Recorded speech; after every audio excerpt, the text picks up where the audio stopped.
O texto começa dizendo que no ano da morte do rei Uzias, eu vi o Senhor assentado sobre um alto e sublime trono. O texto nos começa a falar da morte de um rei, o rei Uzias. Se você não se lembra, o rei Uzias não é qualquer rei, não foi qualquer rei. O rei Uzias foi um dos melhores reis de Israel. Foi sob o seu reinado que aquele povo viveu tempos de paz, de prosperidade e tranquilidade.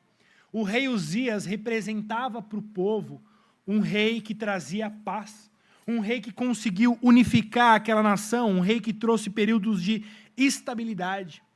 Mas com a sua morte agora, há uma completa desesperança pelo futuro. O rei Uzias morreu, o nosso rei, o rei que trouxe paz, o rei que lutou pelo povo, o rei que não nos açoitou, o rei que não nos roubou, o rei que não nos perseguiu. Pelo contrário, foi o rei Uzias que trouxe tempos de paz e prosperidade pelo seu povo. Mas o texto começa que no ano da morte do rei Uzias, Isaías viu alguma coisa.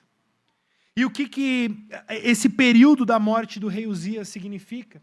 Significa exatamente um período de dúvida, um período de questionamentos, um período de insegurança. E o que Isaías vê nesse cenário é algo que pode nos trazer paz também a nós hoje.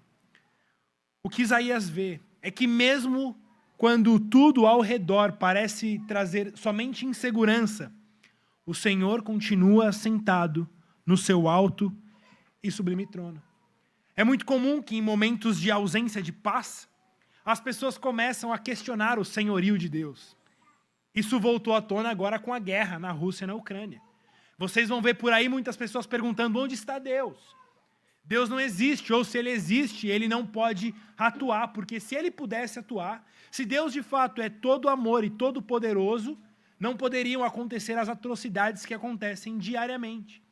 Sempre que vivemos períodos de instabilidade, períodos de insegurança, períodos de guerra, períodos de medo, a primeira pergunta que vem é: onde está Deus?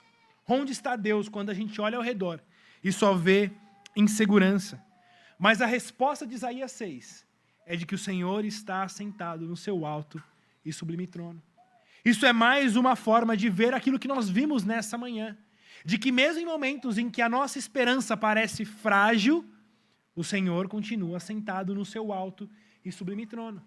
E que muitas vezes nós não saberemos o porquê ou os porquês de Deus permitir o que permite, mas fato é, Deus permanece assentado no seu alto e sublime trono.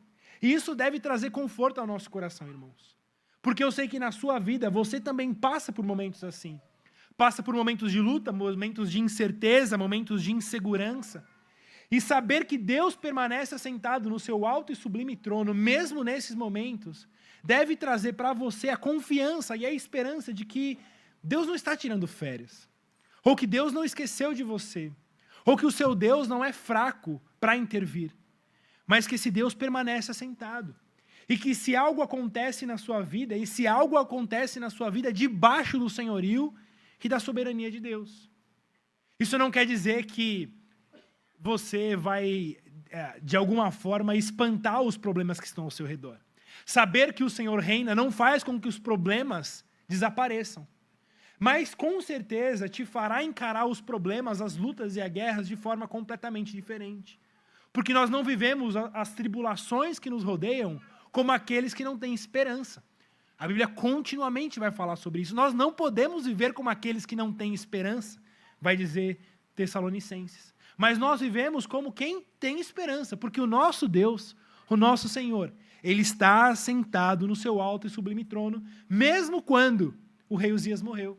Mesmo quando as nossas esperanças políticas, as nossas esperanças sociais, as nossas esperanças econômicas, os nossos planos, todos foram por água abaixo, Deus permanece assentado no seu alto e sublime trono.